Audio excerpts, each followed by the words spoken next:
নমস্কার বন্ধুরা, বেলার ভুবন চ্যানেলের পক্ষ থেকে আমার সমস্ত বন্ধুদেরকে জানাই আন্তরিক প্রীতি, শুভেচ্ছা, অভিনন্দন। বড়দেরকে প্রণাম, ছোটদেরকে ভালোবাসা। আজকের আমার এই ভিডিওতে আমি তোমাদেরকে দেখাবো বদ্রীনাথ ধাম কিভাবে আসবে, কখন আসবে, কি কি দেখবে, আরও অনেক কিছু তথ্য তোমরা জানতে পারবে। এর আগে 4 ধামের আরও 3 ধাম আমি আমার এই চ্যানেলে পোস্ট করেছি। এখনও যদি কেউ না দেখে থাকো তাহলে খুব তাড়াতাড়ি দেখে নাও আর আমার সাথে থেকো। আজকের অক্টোবর মাসের 25 তারিখ 2024 সাল। আজকের আমরা বদ্রীনাথ ধাম দর্শনের উদ্দেশ্যে বেরিয়েছি। গতকাল রাতে আমাদের বাস আসছিল বেশ ভালোই, কিন্তু বাসের মধ্যে বেশ কিছু মানুষজনের শরীর খারাপ হয়েছিল, যার ফলে আমরা মাঝখানে একটা হোটেলে আমরা থেকেছিলাম। আজকের এই সকালবেলা আমরা বেরোচ্ছি এখন। বলবো তোমরা কিভাবে এখানে আসবে। তোমাদের প্রথমেই হরিদ্বার আসতে হবে। হরিদ্বার এসে হরিদ্বার স্টেশনের বিপরীতে যে বাস স্ট্যান্ড আছে ওখান থেকে বাসে করে তোমরা আসতে পারো। হরিদ্বার থেকে সোজাসুজি যদি তোমরা বাসে আসো তাহলে তোমাদের সময় লাগবে 10 থেকে 12 ঘন্টা, ভাড়া লাগবে 700 টাকা। হরিদ্বার থেকে ঋষিকেশ, দেবপ্রয়াগ, রুদ্রপ্রয়াগ, কর্ণপ্রয়াগ, যোশীমঠ, বদ্রীনাথ 314 কিলোমিটার। বদ্রীনাথে যাওয়ার সুবিধা খুবই, কারণ যে কোনো গাড়ি যাক না কেন মন্দির থেকে 1 কিলোমিটার আগে পর্যন্ত গাড়ি যায়, আর ওখানে নামিয়ে দিলে ওখান থেকে খুব সহজেই হেঁটে মন্দির দর্শন করা যায়। কখন যাবে বদ্রীনাথ মন্দিরে? মন্দির সাধারণত 6 মাস খোলা থাকে এবং 6 মাস বরফের জন্য বন্ধ থাকে। তোমরা যদি এপ্রিল, মে, সেপ্টেম্বর মাসে যাও তাহলে তো ভিড় কম থাকে, তখন গেলে খুব ভালো হয়, ভালোভাবে মন্দির দর্শন করতে পারবে। বদ্রীনাথে তোমরা অনেক হোটেল পেয়ে যাবে, ধর্মশালা, ভারত সেবাশ্রম, জেন ভিএনের ঘর এগুলো পেয়ে যাবে।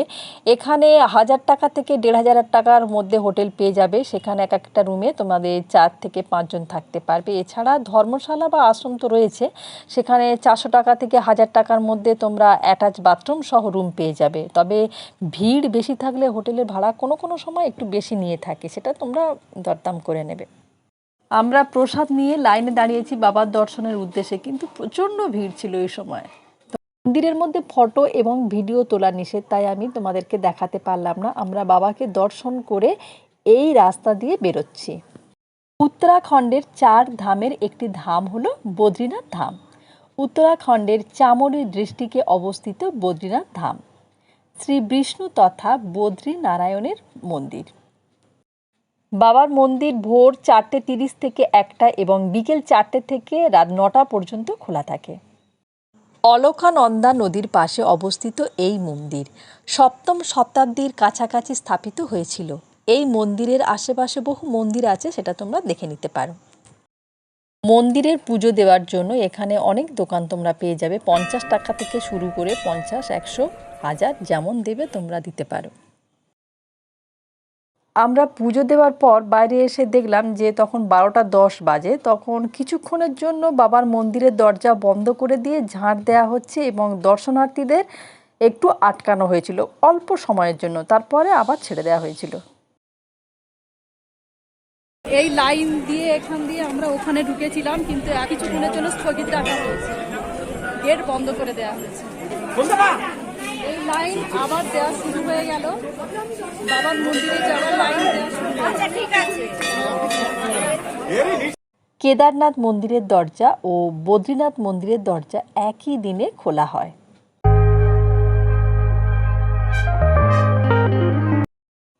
তোমরা যদি মনে করো যে হরিদ্বার থেকে বদ্রীনাথ এতটা সময় যাবে না, মাঝখানে কোনো জায়গায় থাকবে, তাহলে থাকতে পারো। যোশীমঠ বা রুদ্রপ্রয়াগে থাকতে পারো, ওখানে অনেক হোটেল তোমরা পেয়ে যাবে।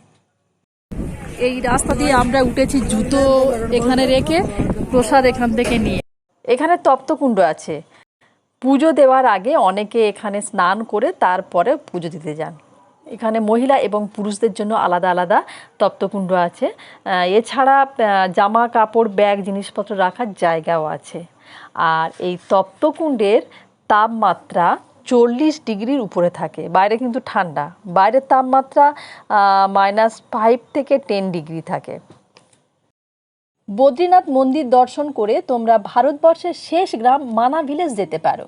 বদ্রীনাথের বাস স্ট্যান্ড সংলগ্ন গাড়ি স্ট্যান্ড থেকে মানা ভিলেজ যায়।